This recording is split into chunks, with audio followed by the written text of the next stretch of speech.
here, mostly on time, I would say. This is pretty remarkable.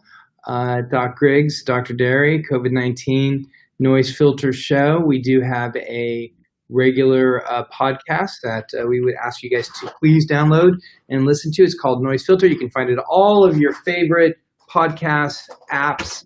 Subscribe to it. Please leave us a comment. Please a regular Doc Griggs. I thought you were here a moment ago. Did you leave? Yeah, well, I had to drop something off. I dropped something off and then I had to come. All right. Well, it's nice to see you. I think you are no longer here. Are you coming back, or did you call it a day? We'll see. We'll see. Got some work to do. Might do it down there. Right on. I got my new work. I didn't undead my work computer, so I got another work computer. We'll see how long it lasts. Yeah. Did you want to share some of that stuff that's been going on? So we've been working on the podcast, and we got all of our technology synced up. You guys are able to see us now, and we're talking, and things are going well. I managed to kill 2 computers in the middle of one podcast. Actually, no, I killed one earlier in the day, and then one a couple of days ago. Go COVID. Yeah, go COVID. For a man who has multiple tech stuff, you have the worst tech luck, dude. Yeah, I do, but it's a good thing. That's why I have all that tech stuff to back up. I had to back up to the backup to the backup, and I ended up using the piece of technology that caused me to get the backups in the first place. So yeah, as the man sitting next to the man. Back that back. Can I tell you how glad I am? It's Friday. It's been a long week and it's been a long month, but it's good to be here. We got people joining on the podcast. I'll wave at you all collectively, because every time I speak to you individually, he grows another gray hair. So hey, Phyllis, hey, Salvador, hey, Eric, hey, Laura, hey, Internet, how y'all doing? That's just 5. Did you hear him? Bing, bing, bing, bing, bing. Hey, there's one here, one here. Just look, you can see them all right there, right? Back that back. Here's 2 more. Sandrika, Lisa, hey. Doc, how was your week? My week was good. Last We week. had an amazing interview last night. Oh, dude. Oh, it was amazing, man. How come you didn't stick around and listen to it a little bit more? I did. I listened as long as I got so many things going on. I want to catch the actual recording where I can catch it on a run where I can just enjoy and listen. Yeah. So I spoke to, and actually, fingers crossed, may actually do some more stuff with Jean Heller. And Jean Heller was the 22-year-old.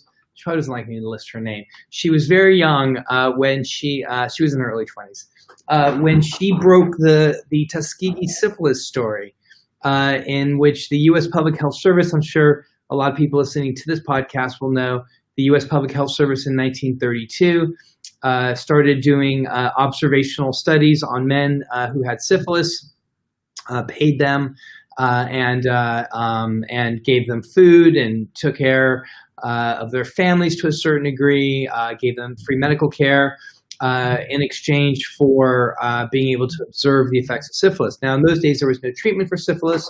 This was in 1932 in Macon County, Alabama. Now, what happened was that there was no really consent, but consent in 1932 is difficult to kind of navigate. But where they really crossed and the study was only supposed to be for 6 months, but where they crossed the line was in the late 40s, early 50s, when penicillin was invented.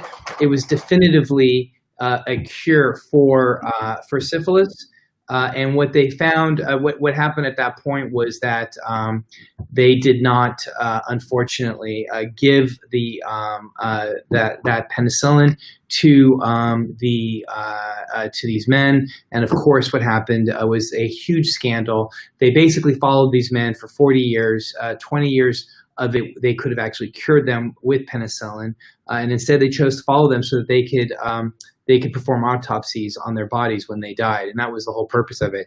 It was a huge scandal. It was a gross violation of human rights, and yesterday I was very lucky to be able to interview an amazing person. So thank you for reminding me about that. Yeah, that was a truly, and once we get a chance, I want you to be able to upload it so people can pay attention. We had, I just got to tell you all the foolishness that is going on over here. Chandrika asked if you got your Frozen Cup or your Huckabuck yet, and I told her mind her business. No, there's been no Huckabuck. I still don't know what a Huckabuck is. We got Lisa Barnes Burbick asking what story this is leading up to. Your story. What I had in mind, Lisa, was when I wanted Doc to talk about who he had interviewed yesterday when he interviewed about the Tuskegee experiment. We're talking African Americans and syphilis, and we would be remiss if we did not set the tone. When I say it's been a long and rough week, I've been up since exactly 2:37 in the morning. I was awakened to the TV with what's going on in Minnesota right now.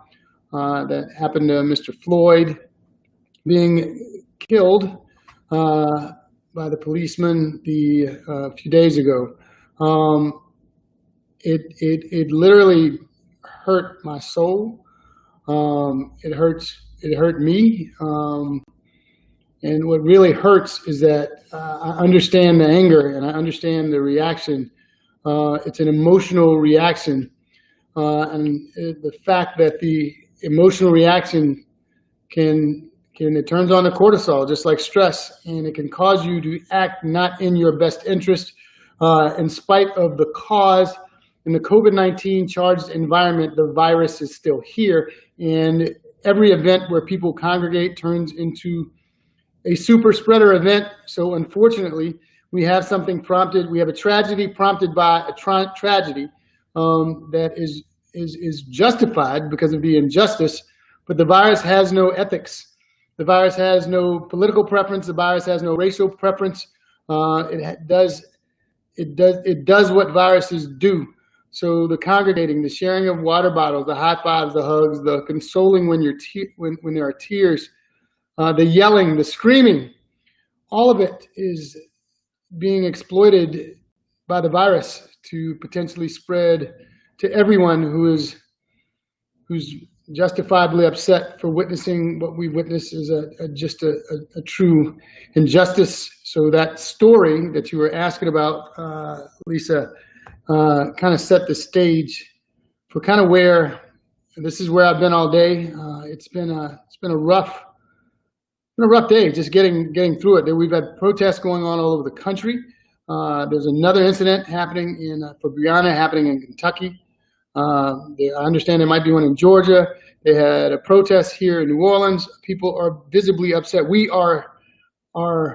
People are tired. People are anxious, and they're expressing their disgust. I'm watching now on television, CNN, for no other reason than we can see right now than that he looks like me. He was arrested on camera. And he even said, thankfully so everyone can witness the story, so there's not other sides. In a time where everyone is divided against something we've never seen before, anything to further divide us and further separate us and punish us for being who we are is just an injustice, and it's tough. It's a heavy weight. The healthiest thing we can do is not die, and to think that for jogging, for being the wrong person, the wrong color, the wrong anything, that being in the wrong place at the wrong time because you're African American male it's scary and it's hurtful right now to have to speak about. Our job is we dispel myths in the African American community. There was a myth going around at first that we were immune to the virus, and that was not true. Now we're battling myths on the other science side, trying to say that we're more predisposed to the virus than anyone else, and that's not true. The hemorrhaging and the clots that you see in everyone and the COVID-19 patients happen in people of all races. And I don't want it attributed to us. So this does not turn into what has happened in the past. This is not a black person's disease. This is not something you can catch from a black person. This is not something that is someone else's fault, other than the fact that they're human. You have a pulse, you have lungs, and you have eyes, and you are living. That's all the virus is concerned with. So bearing the weight on the front line of this with Dr. Derry, and I see Dr. Hebert joined on at the front of this the whole time, has been tough. But having to do it in intensified heat of hate because of racial divides or other divides or any other prejudices just adds weight to a burden that we're going to have to carry for a long time, in spite of all of these other things, because again, COVID-19 is not going anywhere. So our job is to educate and to try to find a solution for all of us. And that's the ground and the platform with which we speak. I don't do politics. I do science. I'm not a political dude. I'm an objective science person, but wrong is wrong, and I know it. Dr. Derry has put up the quote from Dr. King that riots are the voices of the unheard. There's a lot that hasn't been said. So, Doc, I'm still on my bar stool. I don't drink anymore, but I'm on my bar stool in my house. You can, I'm not gonna drop the mic. I'm just gonna hand it over. Wait a second. No, dude. That is well deserved. I think that needs to stay up for a quick second. I was gonna, there's nothing more to say except that, I was gonna say, people who are bird watching, like you have a guy who's bird watching and even that I just right before we got on air, I just saw a story that they're looking to possibly press charges against that woman, Miss Cooper, as well. The story that we talked about yesterday with Miss Jean, and you're going to appreciate this, was she actually started the interview completely unprompted by me, by how she's horrified by looking at the image of a white police officer kneeling on the neck of a man, right? And in this case, a black man. And this is just another story that we've seen over and over again. But then I use that as an analogy to think about how if you look at the way that Tuskegee happened, and if you look at the way that the government's response to HIV in the 80s, and you look at the way that COVID response is now, and then of course Mike Pence when he was the governor of Indiana. So Tuskegee was black men, right?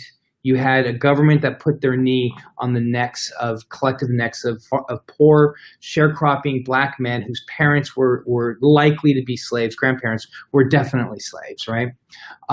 You had the government, Reagan's 80s, who put their collective knee on the neck of men who have sex with men and IV drug users. You had Mike Pence's Indiana hit their collective knee on the neck of the IV drug users in a little tiny town of 4,000, of which 256 cases of IV drug use of HIV was transmitted amongst IV drug users, and Mike Pence refused to do anything about it, including flooding the town with clean needles. He said he had talked to God, and God had told him that he should not be responding to it. And it took 28 days for him to respond to it. And then lastly, you have the collective government, the United States, putting their knee on the working class people of this country by not responding at all to COVID-19. And we use that analogy throughout the whole 1 hour interview that I had with Miss Jean Heller, a remarkable woman, a woman who broke not only one of the biggest stories, that and Henrietta Lacks, I think are the two biggest stories in the 20th century when it comes to medical journalism, and that also highlighted the gross inequities that have happened, not only intrinsic to medicine, but also extrinsic to medicine, especially when we're talking about structural discrimination of racism, and also discrimination of communities of color. So it is, and to see in 1 week the stories that are in the headlines are, a man who was killed, live, being videoed. You have, by a white police officer who had his knee on the neck of this man. You have a woman who threatened, she used her power in society as a tool. She leveraged it. She weaponized it against a man who just was there to look at birds. He's actually on the board of the Audubon Society in Central Park, and he was a bird watcher, and he just wanted that dog to be leashed so that it didn't scare the birds off. And then, of course, you have Mr. Arbery, who was just jogging through a town in his community, and he was chased down by 3 racists. All of this happening in COVID. That's the point that I want to make. Lisa just asked. She just made a comment that it's the same stories over and over and nothing changes. Well, the way this, a lot of people might be watching, like, how does this relate to COVID-19? Well, I'm going to tell you how it relates. When they say that African Americans there are 7 out of 10 bodies that are passing away, they're in the morgue, are African American due to COVID-19. When they say that it's 3 to 1 infection rate or hospitalizations for African Americans versus other races, part of the reason it's not a genetic. It has nothing to do with the melanin in the skin. There's no link other than maybe a vitamin D link that might be protective. They're doing studies about and blah blah blah. No, what it has to do with these centuries. And these decades and centuries of distrust created starting back 400 years ago and being perpetuated.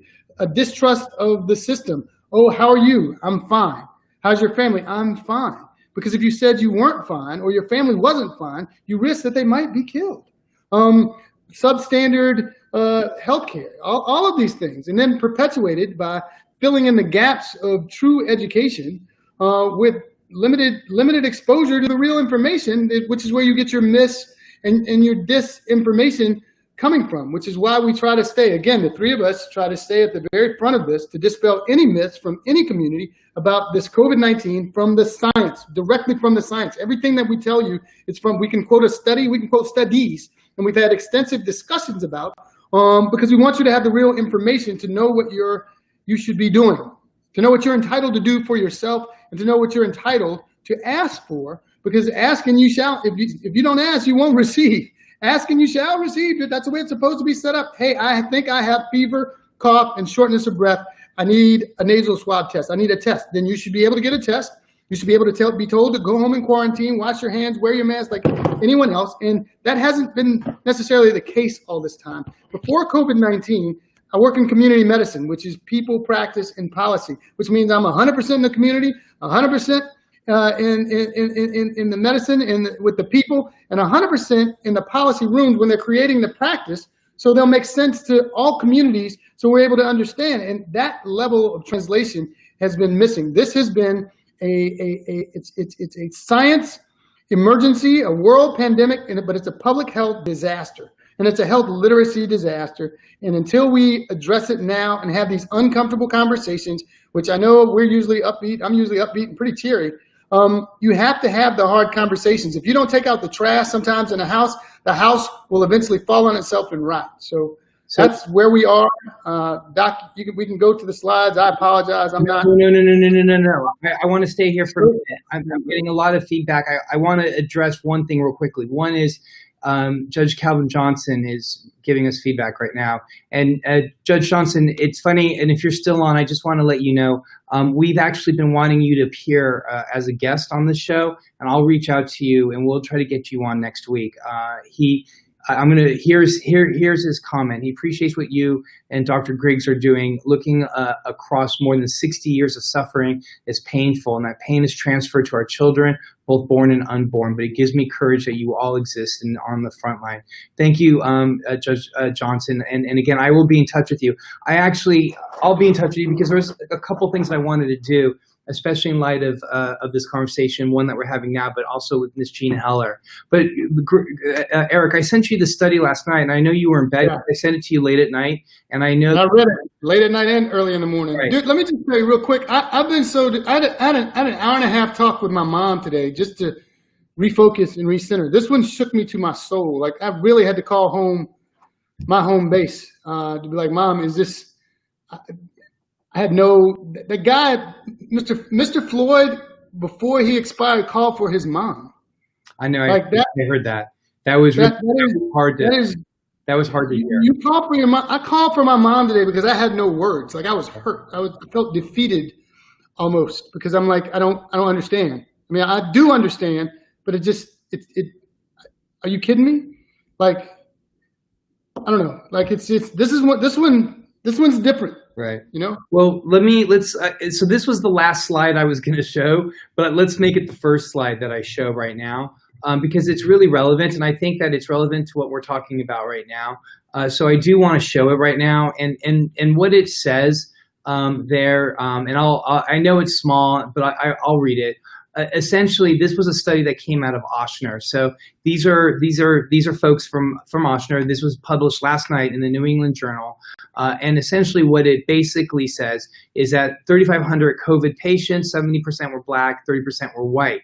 But what they found was that Black patients accounted for 77% of hospitalizations and 71% of hospital deaths. But when they did their statistical analysis, look at Black race was not associated with mortality. So we have it wrong. All the stuff that we've been saying, and I talked to the author today. The author, Dr. Leo, is on the task force with me. So I presented his article to him, and then had him be able to talk back to us about it. And he was able to present it to the task force. But the idea, what we're seeing is a disproportionate amount. This is the first study of its kind showing, wait a second, maybe there is not, what he alluded to, and it's not in there, is that that it's poverty, which is what I've been saying all along. I have not said that communities of color are at higher risk. Yes, we're seeing more of it. But as no, you know I wouldn't let you say that. You're absolutely right. It's not communities of color.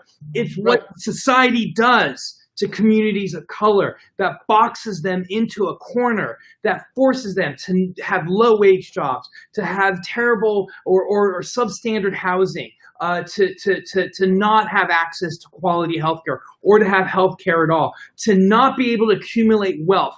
There's so many studies that show there's so many different places my brain wants to go, but there's what I was thinking about particularly is that when you look, there was a study that came out a couple months ago, and I wanted us to do it on the Get Check Ethic and Moving Show, and you didn't want to do it. Do you remember this study? It was about, they did a study where they, a social justice group applied for like 70 student loans, to one bank, okay? And those 70 student loans were to universities all over the country, using names that were like Mark Derry, like Ron Jones, just very like quote unquote white sounding names. Then they take the same application and they changed the names on them so that they had more of a Black, forgive me for overgeneralizing, but so Black sounding names. And they also used those applications, and they were going to historically Black colleges. And what they wanted to see was what the rates were of the loans, the student loans they were going to get. The applications that came from white sounding students, this was obviously fake, white sounding students that were going to kind of white colleges, they had very low interest loans that were offered to them. The ones that were the Black student applications that were going to Black colleges had very, very high interest loans. And this is one of the things that I've been saying over and over again. It's the inability, society has made it very, very difficult for communities of color to accumulate wealth and to be able to pass that wealth down generation to generation. And that is another example of the boot of the knee that is on the collective necks of communities of color. And of course, I share. So what happened is, what you're saying has been cloaked in jargon in a term in public health called called social determinants of health. We've heard it, we hear it, we talk about it. My job, I've been beating the drum, and when you hear the term social determinants of health, I want you to think community. That's it. Your family, your friends, your circle, where you work, where you go to school, your ability to go to school, the grocery stores, the stores you shop at. Your community is your social determinants of health. So anytime you hear this jargon, know that there's funding attached to it, because that's a buzzword, but it means your community. So when we're talking about community medicine, we're talking about social determinants of health and how medicine and health merge to determine your health. And COVID-19 has taken the Band-Aid off of a festering wound that's been there for a long, long time. And as people poke the sticks of racism, as people poke the sticks of the injustices that we see on TV, the things that you're going to see flare-ups and you're going to feel pain. And in order to heal that, we're going to have frank and honest conversations about it. Sandrika wants to know the name no, it's not. No, she doesn't. Somebody wants to know the name of that study. That study was done in New England Journal of Medicine here at Ochsner Hospital. And what it showed was, when they adjusted for all the socioeconomic differences, the whole nine, that the rate of deaths and that $3,500 sample, the $3,500, you got to think about money, 3,500 sample of 3,500 patients, that the rate of death was the same. Right. There was no higher rate. That's exactly right.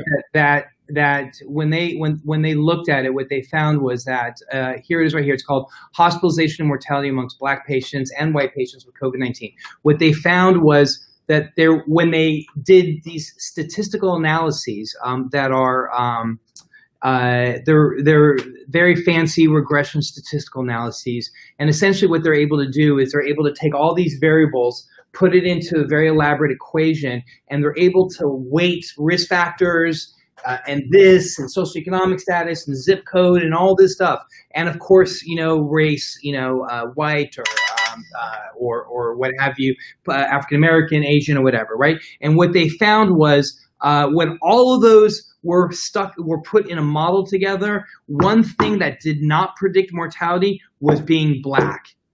Period. What was alluded to, and we'll learn more about it later, was, and again, it's what I suspect and what I've suspected all along.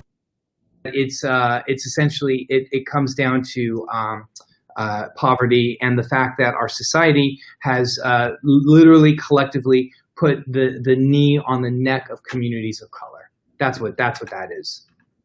And we we see it in everything, but I see it particularly we do, but don't. If you can, don't use that metaphor again, because it makes me want to faint. That knee and neck is too soon. It's too vivid right now. I literally, again, had to talk to my mom for about an hour and a half today I'll probably call her after this, because it's just, we're living in disturbing and interesting times. We have to be prepared. We have to be ready for what's coming in the next 90 to 120 days. They keep talking about the second wave. We're not out of the first one yet, folks. We don't want to get comfortable. Doc, I heard the governor earlier. He said that in Louisiana, we're doing a good job of doing what we do to be in phase one, and he'll comment on phase two next week. Do you want to go over? They're going to open. Are you watching this bill 181 that's going through? Are you familiar with this bill? No, I'm not. I've been consumed with. You ready for your blood pressure to go up even more? So no, I don't know if I can handle it. All right. So listen to this. So part of I think this one was called the HEROES Act. There was money that's supposed to come to $1.2 trillion to be divided amongst 50 states. Okay, I don't know how the division actually happened, blah, blah, blah, blah, blah, whatever. So what happened was that there was going to be some $800 million that was supposed to come to Louisiana from that $1.2 trillion, okay? So close to $1 billion. So what they did with the money was meant to go, 45% of it was supposed to go to cities that were impacted to help offset all the costs that they had accumulated with COVID-19, and the state is going to take 55% of that money. What they're trying to do now what they're trying to do is they are trying to, at this point, and it's passed the House. the GOP has created a bill in which they are trying to create a grant program that's to go to small businesses. And that money will then go to small businesses so that it's not going to go to New Orleans. So they're trying to actively shift the money that had been earmarked to New Orleans. They're shifting it away now. Do you know the hole that we're in right now? We are in a significant budget shortfall, and that money is definitely needed. If they end up shifting that money so that's a grant program that goes to small businesses, one, if it passes, hopefully what happens is that the governor vetoes it. But two, it would create such a budgetary shortfall that they're going to have to start cutting. They're going to have to furlough city hall people, police, fire, EMS, all the things that like makes a city run just to be able to account for that $150 shortfall. That's the sort of stuff that's happening in Louisiana right now. That's what our state legislators are dealing with right now. But again, that is just like the look behind the curtain with public health. We're looking behind the curtains of what's happening. Hopefully, none of the bad things will take place. Again, I'm not privy to all of that. I just really hope that we don't have to deal with that, because we have a lot on our plate as far as how we're doing from a health behavior perspective. I don't think things didn't get as bad as we thought they would, but it's still coming. The spikes, the consequences of not social distancing, especially after this Memorial Day weekend, it's coming. It's coming. So I'm just trying to brace myself and get people ready. I mean, hopefully the summer will be so hot everybody will want to stay inside anyway. I got more than trolled today. I got reached out to personally a couple times because there are people that refuse to wear a mask. And they didn't understand. What happens is I don't know if we're explaining the logic of it well enough. So I commit to trying to do a better job. The cloth mask and these face masks that we wear are to keep your bugs in you. We wear this to protect everyone else around us. Everyone else wears their mask to protect us. This helps keep your spittle or your respiratory droplets in and out of the air for everyone else to breathe. It does not stop you from breathing in the COVID-19 virus. That's an N95 mask that's in the other room, and that keeps the N95 keeps COVID-19 out. But there are a lot of people that they take a very much offense to the mask, and it's become politicized, and I don't do politics with it. I do science. So the more you come at me with your politics, the more I'm going to bury you in articles.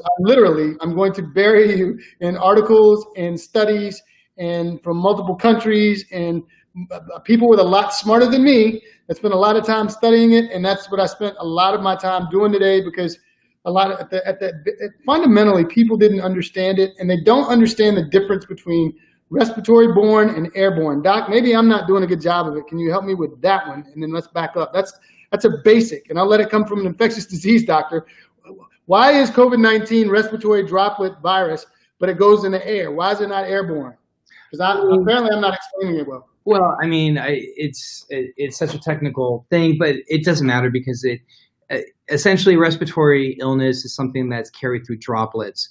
But what can happen what happens is that the droplets leave your mouth, and then they either drop a couple feet, 3 feet, 6 feet is the maximum. But what happens is that as that droplet dehydrates in the air, that it could then potentially then become aerosolized. Now that's different from something that's airborne. There's 3 organisms that we know that is airborne. That's TB, anthrax, and measles. And I always remember that as MAT or TAM, however way you want to look at it. Measles, anthrax, or TB. That means that it just leaves your mouth, and there's no requirement for any mouth sprinkle or right. It just can just leave your mouth. It's not necessary for it to have any droplets or anything along those lines. Like the Fred Sanford, just would I be sure? What was that? I think that was good. All right, listen, I'm going to skip the epi slides for today. I'm going to show you some really cool slides, okay? Quick question. They want to know how often they should change the mask, if they have to wear them all day. Just daily. Cloth mask, face mask. Cloth mask daily. Just wash them. the bad stuff's on the inside. There could be some stuff out here as well, but just we as soon as we leave the house, Liana, my wife's got basically 2 bags. On one side are clean masks divided by sizes, and then on the other side is the bag that all of our masks are on. I walk out of the house, I pull out a clean mask, I wear it for the day. When I come home, I put it in the the dirty mask. So, all right. So I appreciate all the folks that are leaving comments here. Thank you guys. Quick question for you, Doc Griggs. Where in North Carolina are you from? Winston-Salem. Winston-Salem. All right, there you go. All right. There's somebody here that says that's enough. Here, I'll put it up here. Look at, there you go. Hang on. That's another North Carolinian and my dude Derry. Bam. Hey, Layla. All right. So let me hear. I'm going to put this up real quickly. It says here, Ms. Deborah says, I am trying to work in underserved communities as well as others in my family have been attempting to protect and explain the need for masks, only to hear from 3 different cities that they're readily accessible. Believe it or not, they are not cheap on the internet. Most of them are illiterate to it anyway. So really quick question for you, Ms. Deborah. I know that they're not cheap. The nice thing about masks, like most good public health interventions, you can use anything. These were homemade. I have 0 skills of being able to make something like this. My wife was. If I didn't have my wife, bandanas, T-shirts, anything. There's a way. We can actually show you how to make a mask just with rubber bands. And a piece of, didn't Dr. Jerome Adams did something like Jerome that? Adams and Dr. Hebert and myself show the same thing. We learned it from Dr. Jerome, the Surgeon General, actually. It's like 3 folds and 2 rubber bands and then 2 folds in. You know what? If you remind us, Miss Deborah, I'll get a piece of fabric and we'll do it next time. Or we can do it right now. Here's how you can make your own face Hang on one covering. second. Let's hang on one second. I can do this. Yes, I know. I know how to do this. Ali Fonda. Hang on. Can you see that? There it is. Yeah, hang on. Sorry, I'm going to get rid of you there. And I can do this. I have the skills. There we go. Items you can find around the house, like an old scarf, a bandana or a hand towel, or you can make a face covering out of an old t-shirt. Fold it to the middle from the bottom. Fold it to the middle from the top. Fold it again to the middle from the bottom, and again from the top. And then 2 rubber bands, one on one side and one on the other side. Then you fold either side to the middle, and you have yourself cloth face covering. It's that easy. Bam. Bam. Mic drop, mic drop, mic drop, yes. mic drop, bam. All right, dude. You want to do a couple of these real quickly, or? Yeah, let's do a couple. Hang on one second. Hold on. There's more comments coming in. Here's one, and I agree. The most deadly summer in history is coming. And let me get rid of that. By the end of the year, 200 to 300,000. I agree that there's going to be. There is going to be something that's definitely coming. Winston-Salem, all right. Reppin' Snow Hill. You probably don't know where that is. I certainly don't. Do you know where Snow Hill is?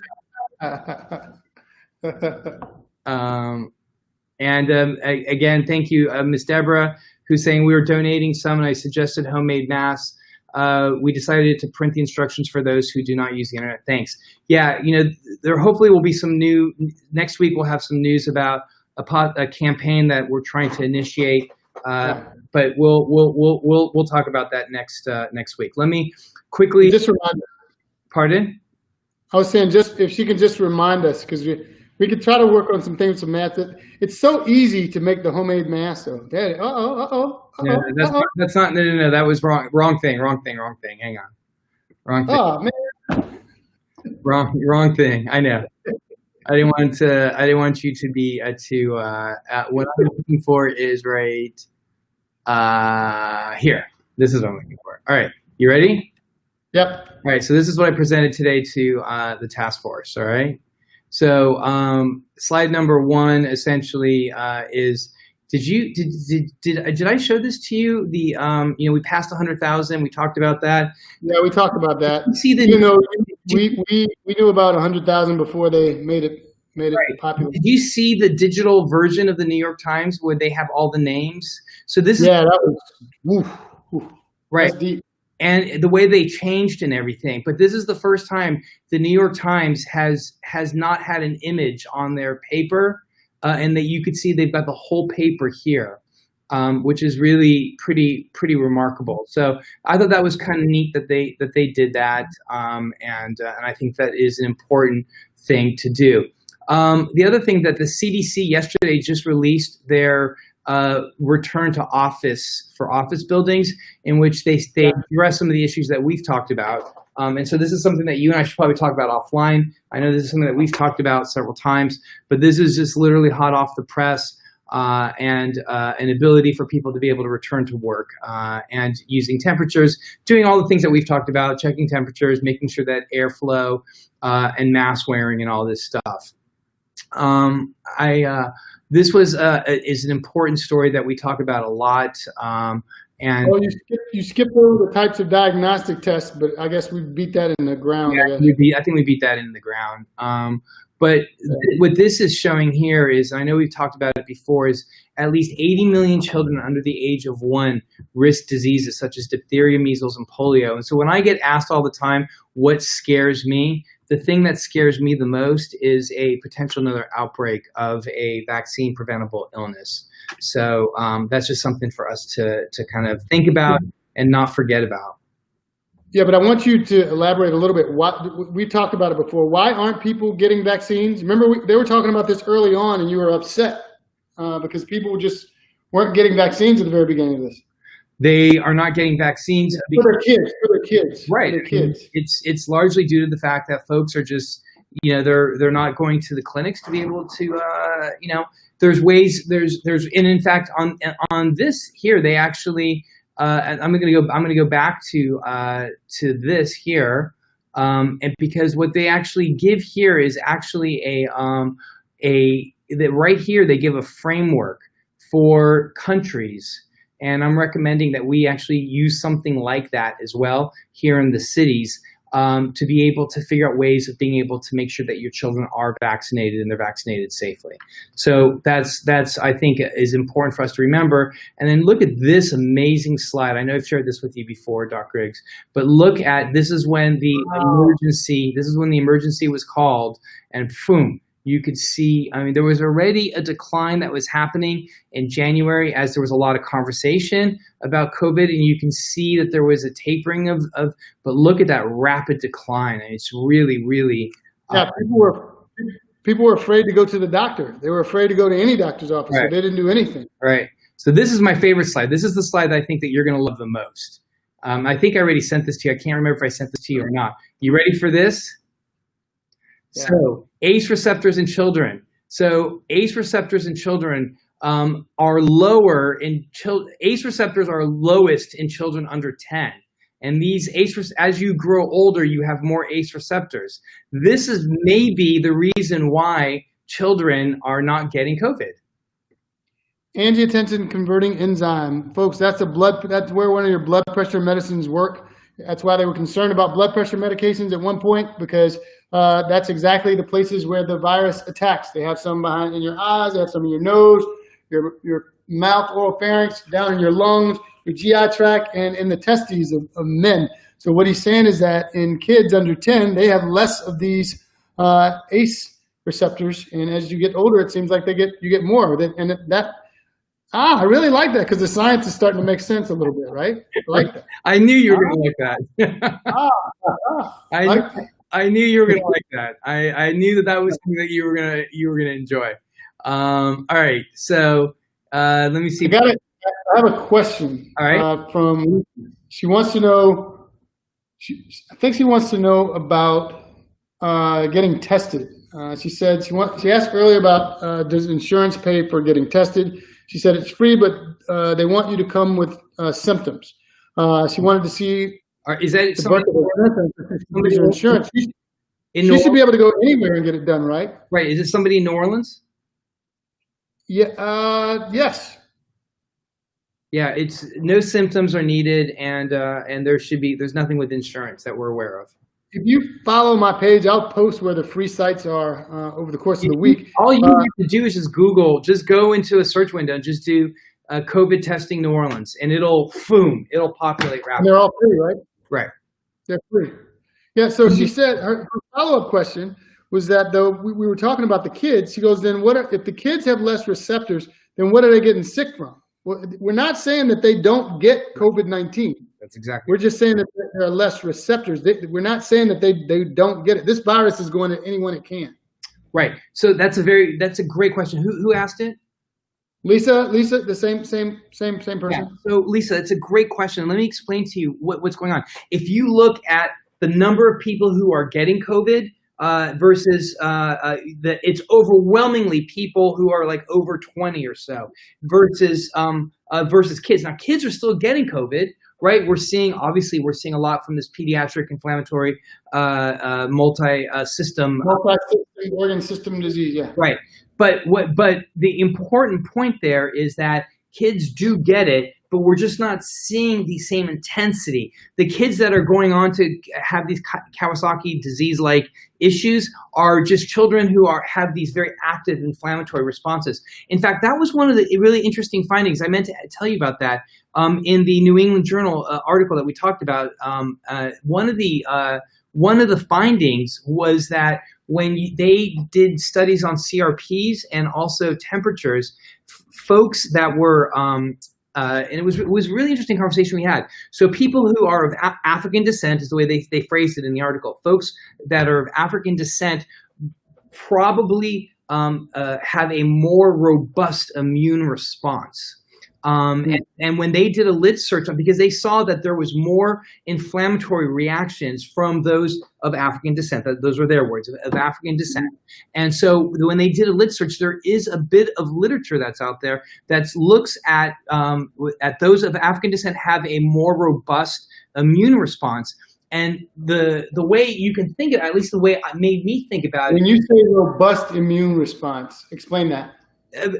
Inflammation. More inflammation, more stronger response. A much stronger response compared to people of non-African descent. So you're more likely to get a fever. You're more likely to launch a white blood cell count. Your immune system is more active. It's more robust. Okay, and so the way that we were talking about it today was that. When you think about, and the way I look at it, we don't need to talk about what we talked about. The way I think about it is that when you look at Africa, which is it's the origin of all life, right? And of humans, but then also when we think about the amazing variety of animals, plants, and then viruses and bacteria and parasites, that as people were leaving Africa and migrating to different parts of the world, what was likely happening was that they lost that, and they were going to parts of the world that didn't have that amazing diversity of insects or bugs or parasites, viruses, or what have you. And so what happened was that probably people, as they were migrated out of Africa, did not have that same they lost evolutionarily, they lost the ability to launch that immune response because they just weren't being exposed to it anymore. Do you know what I'm saying? Isn't that that's a super interesting, what probably happened was that people that were as humans evolved out of Africa in the continent, there was an incredibly robust immune response. But then as people moved to colder climates, where there just isn't the same flora and fauna, that evolution probably just didn't select those that needed that same immune response. So that was it was a really fascinating. It was a fascinating. Kind of dope, actually. What's that? That's kind of dope. I want to talk about that offline. I like that. I'd love to see that and talk more about that. Yeah. It led to a really interesting conversation today as well. Let me just kind of find a couple more slides I think you're going to appreciate. Quick question, Sandrika, for you. She wants to know how long after a person is around someone who tested positive should she get a test, or not she, or should someone get a test themselves? I mean, someone tested positive. If you're around someone that tested positive and you've been in close contact, I would think you would want to get tested as soon as you could. Yeah, I mean, it depends on how close the contact is. And in fact, actually, I'm going to answer that question in 1 minute because I got a study on that. So look, this was a study basically showing reinfection in monkeys was unlike, they were unable to reinfect monkeys. This is a study showing that contamination on inanimate surfaces, that's just not a thing. I don't think we need to worry about that as much anymore. This is the one that I think you'll appreciate. What this shows is that sewer sludge predicted, as you see a peak in virus and sewer sludge, you saw a peak in hospital admissions.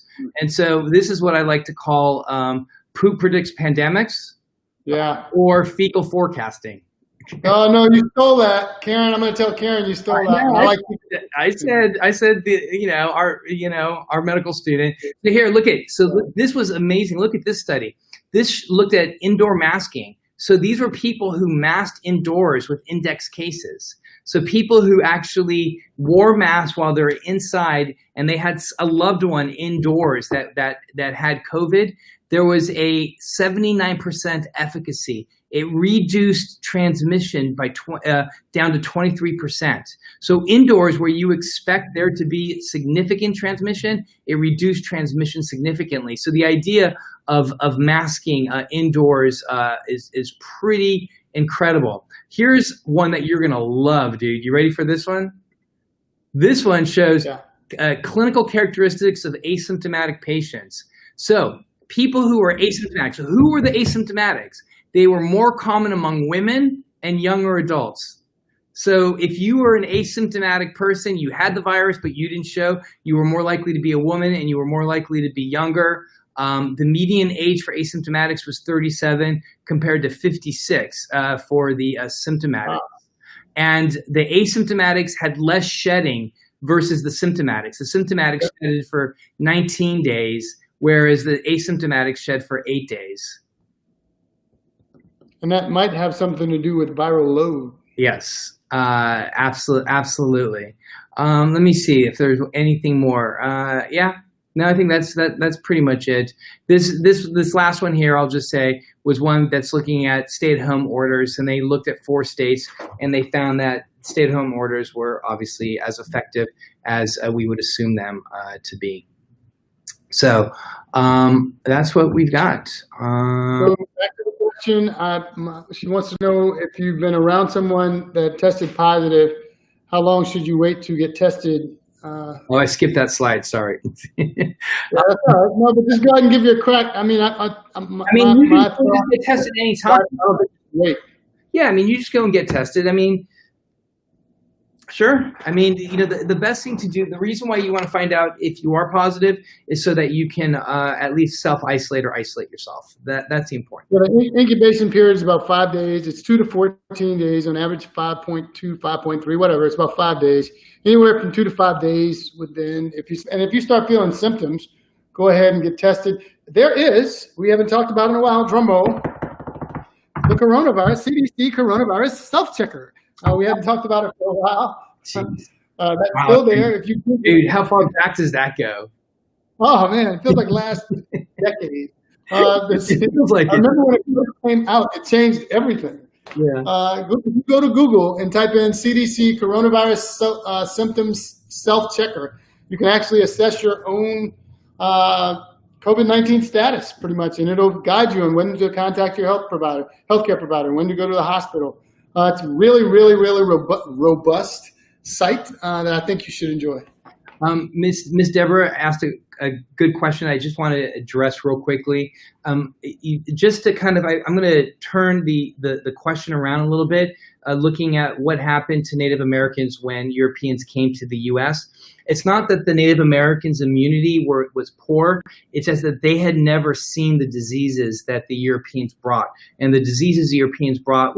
Diseases were novel to them. Like, this is a novel virus. This was novel to their system. Right. These were all foreign, and their system didn't know how to react to it, just like we're doing with COVID-19. I'm sorry, Doc. Go ahead. That's a great. I couldn't have said it better myself. Just like we have never seen the novel coronavirus, we have no immunity to it. There was just no immunity to the measles that they brought, to the smallpox that they brought, and then of course all the STIs that had been brought in as well. So that is more likely to be the case. But it is really interesting. And yes, thank you. I appreciate that. That was what we got there, Dr. Riggs. We got it exactly. I'm trying to find the link for the self-checker to guide someone to. If you can find it, I think it would be good. I mean, and I apologize. We just hadn't talked about, so many things have happened since that came along, but it's an excellent tool. Yeah, we haven't talked. Her name is Clara. She came out on March 23rd. And self-checker. Yeah, I can't find it. It's going to take a second for me to find it. I found it. I'm going to post it on. I'll get it to you, but I'm going to share this now. All right, we got to start wrapping up here, Doc Riggs. I know we had an intense show today. So any final thoughts or? No. Well, just stay safe, y'all. I understand. We have got a lot of work to do. There's a lot of pain going on right now. Should you decide that you want to protest, if you want to go out or do anything, I want you to wear a mask, make sure you social distance and wash your hands, and just be smart. Be smart. There it is. Wear a mask. Hold on. There we go. Hold on. Look at this. That's good, isn't it? I'm wearing. That's pretty dope. Yeah, that's pretty dope. I can see Thank you guys so much for being here. We do have a daily podcast called NoiseFilter. It's on all of the subscription podcast apps that are out there: Stitcher, iTunes, Spotify. It's free. It's 10 minutes. And it's just very high yield information. Initially, we started doing it with an eye toward reviewing studies and journal articles, and it very quickly moved into kind of looking at COVID-19 with an eye toward justice, especially social, economic, and racial justice. So the stories that we pick are very, very good. They're very, very informative. They're very high yield, and they really are trying to help I think collectively get our society back onto a track where we don't need to see images of a white cop putting a knee into the neck of another unarmed black man and then watching him die on video. So, Doc Riggs. Thank y'all very much. Have a great win. God bless. Good night. Peace out. Peace. Check, get people moving. Can't find